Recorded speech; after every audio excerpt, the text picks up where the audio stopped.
perkenalkan, nama saya Tantri Clarita Huta Barat, Prodi Sarjana Keperawatan dengan NIM 0320210091. Dalam video kali ini saya akan membahas tentang anatomi fisiologi sistem penyerapan pada manusia. Sebelumnya kita harus mengetahui apa itu pengertian dari sistem syaraf. Sistem syaraf merupakan salah satu sistem koordinasi yang bertugas menyampaikan rangsangan dari reseptor untuk dideteksi dan direspon oleh tubuh. Sistem syaraf memungkinkan makhluk hidup tanggap dengan cepat terhadap perubahan-perubahan yang terjadi di lingkungan luar maupun di dalam. Sistem syaraf terdiri dari jutaan sel syaraf atau neuron. Fungsi sel syaraf adalah mengirimkan pesan impuls yang berupa rangsangan atau tanggapan. Secara umum, sistem syaraf dibedakan menjadi dua, yaitu sistem syaraf pusat atau SPP dan sistem syaraf pusat. Sistem syaraf pusat atau SPP terdiri dari otak dan medula spinalis yang dilindungi tulang kranium dan kanal vertebral. Yang pertama, otak. Otak merupakan alat tubuh yang sangat penting dan sebagai pusat pengatur dari segala kegiatan manusia. Otak terletak di dalam rongga tengkorak. Otak manusia mencapai 2% dari keseluruhan berat tubuh dan mengkonsumsi 25% oksigen dan menerima 1,5% curah jantung. Bagian utama otak adalah otak besar. Ini digambar teman-teman.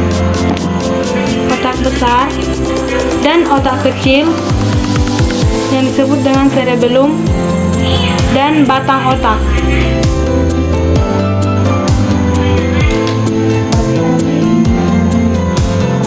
Otak besar atau cerebellum merupakan pusat pengendali kegiatan tubuh yang disadari, yaitu berpikir, berbicara, melihat, bergerak, mengingat, dan mendengar.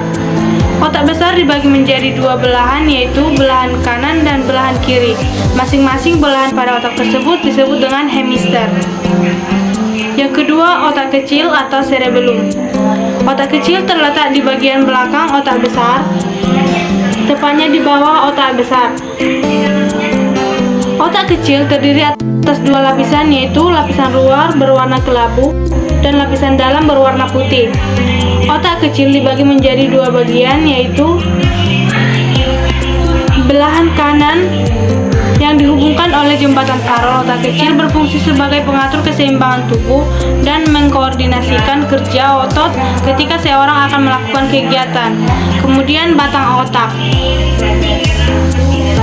Ini dia gambarnya teman-teman. Batang otak ini merupakan struktur pada bagian posterior belakang otak. Posterior belakang otak.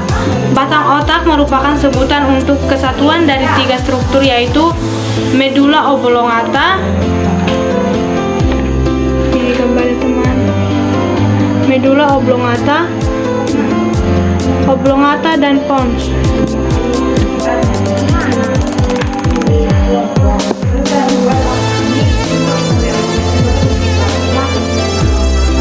Medula oblongata merupakan sumsum lanjutan atau sumsum penghubung, terbagi menjadi dua lapis, yaitu lapisan dalam dan luar, yang berwarna kelabu karena banyak mengandung neuron.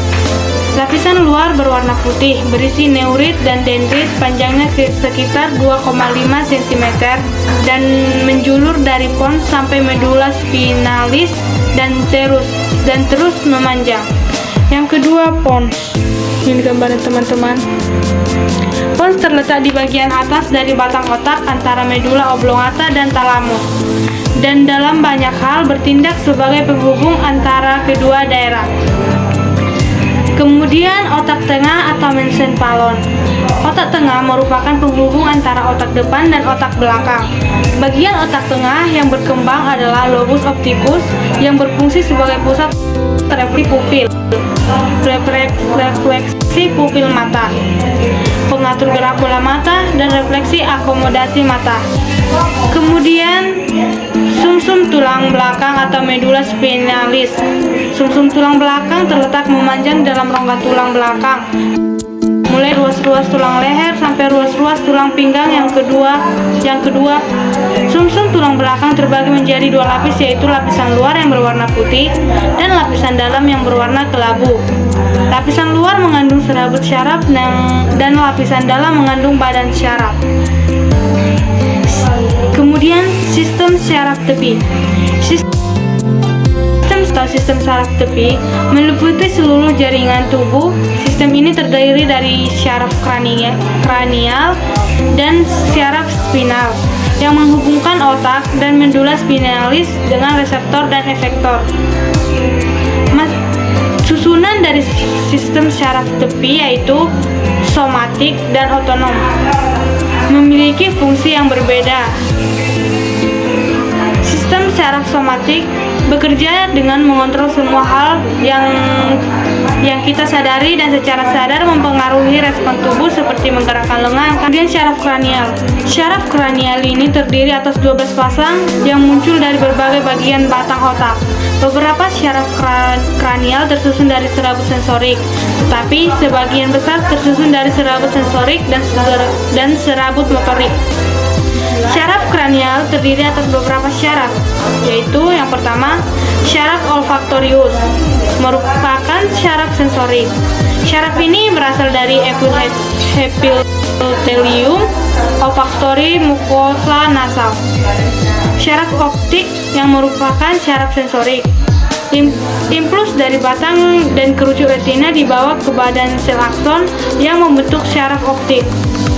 Kemudian, syaraf oculomotorius merupakan syaraf gabungan, tetapi sebagian besar yang terdiri dari syaraf motorik.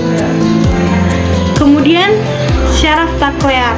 Syaraf trachlear adalah syaraf gabungan, tetapi sebagian besar terdiri dari syaraf motorik dan merupakan syaraf terkecil dalam syaraf kranial. Kemudian, syaraf trigeminal. Syaraf kranikal terbesar yang merupakan syaraf gabungan, tetapi sebagian besar terdiri dari syaraf sensorik. Kemudian syaraf abdusen. Syaraf abdusen merupakan syaraf gabungan, tetapi sebagian besar terdiri dari syaraf motorik. Syaraf fasial. Syaraf fasial ini merupakan syaraf gabungan. Kemudian syaraf vestibulocochlearis yang terdiri dari hanya syaraf sensorik dan memiliki dua divisi.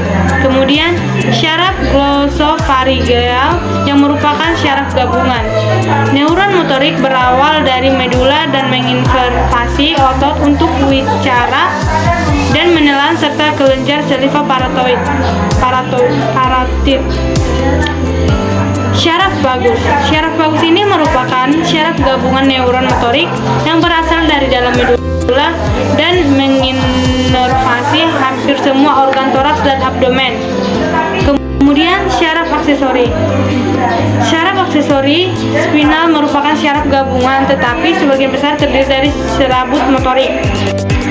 Kemudian masuk ke dalam syaraf hipoglossal. Syaraf hipoglossal termasuk syaraf gabungan, tetapi sebagian besar terdiri dari syaraf motorik. Kemudian syaraf spinal. Syaraf spinal ini terdiri atas 31 pasang syaraf yang berawal dari korda melalui radik dorsal atau posterior dan ventral anterior. Pada bagian distal, radix dorsal ganglion, dua radix bergabung membentuk satu syaraf spinal. Semua syaraf tersebut adalah syaraf gabungan atau motorik dan sensorik yang membawa informasi ke korda melalui neuron aferen dan meninggalkan korda melalui neuron eferen. Syaraf spinal diberi nama dan angka sesuai dengan regia kolumna vertebra tempat munculnya syaraf tersebut, yaitu syaraf serviks. Ini gambarnya teman-teman.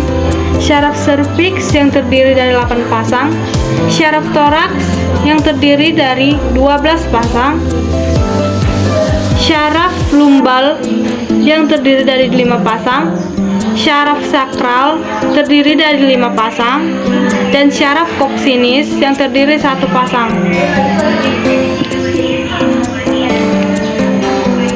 Setelah syaraf spinal meninggalkan korda melalui foramen intervertebral, syaraf kemudian bercabang menjadi 4 divisi, yaitu cabang medial, ramus dorsal, cabang ventral, dan cabang visceral.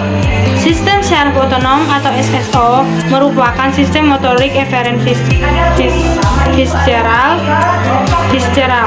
Sistem ini menginervasi jantung, seluruh otot polos, serta seperti pada pembuluh darah dan viscera, serta kelenjar-kelenjar.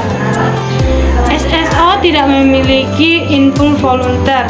Walaupun demikian, sistem ini dikendalikan oleh pusat dalam hipotalamus, medula, dan kortebral, serta pusat tambahan pada formasi retikular batang otak. Sebagian besar organ yang diinervasi oleh SSO menerima intervasi ganda dari saraf yang berasal dari 2 divisi. Divitis dan parasimpatis pada SSO secara otonomis berbeda dan perannya antagonis. Yang pertama, divisi simpatis atau torakulombal memiliki 1 neuron preganglionik pendek dan 1 neuron postganglionik panjang. Yang kedua, divisi parasimpatis atau kraniosakral memiliki neuron preganglionik panjang yang menjulur mendekati organ yang terinnervasi dan memiliki serabut postganglionik pendek. Yang ketiga, neurotransmitter SSO asetilkolin dilepas oleh serabut preganglionik simpatis dan serabut preganglionik parasimpatis yang disebut serabut kolinergik. Dilepas oleh serabut postganglionik simpatis yang disebut dengan serabut adrenergic. Norepinefrin dan substansi yang berkaitan epinefrin juga dilepas oleh medula adrenal. Gerak refleks pada tubuh terjadi apabila ada rangsangan atau stimuli yang diterima oleh sel di tubuh. Stimuli atau rangsang tersebut akan diterima oleh reseptor saraf sebagai pesan yang akan disampaikan ke neuron sensori. Lalu neuron akan memberikan informasi ke jaringan otot bahwa rasa panas tersebut harus dihindari dengan gerakan. Semua itu terjadi hanya dalam waktu kurang dari 1 detik. Neuron memiliki 3 bagian berbeda yang memungkinkan sinyal rangsangan diterima dan dirasakan oleh tubuh, yaitu yang pertama, dendrit. Dendrit adalah bagian dari sel saraf yang berfungsi untuk menerima informasi rangsangan dari sensor atau sel saraf lainnya di dalam tubuh. Yang kedua, akson. Dari dendrit, informasi tersebut akan dipindahkan ke akson sebelum nantinya akan bergerak menuju keluar dari tulang belakang, yaitu sebagai tempat sistem saraf pusat dan perifer manusia. Yang ketiga, ujung saraf. Dari sistem saraf, informasi tersebut kemudian akan menuju ke ujung saraf, lalu diteruskan ke neuron lainnya, bernama interneuron atau motor neuron. Baik, demikian video penjelasan saya tentang anatomi fisiologi sistem persyarafan pada manusia. Jika ada kesalahan, saya minta maaf. Terima kasih.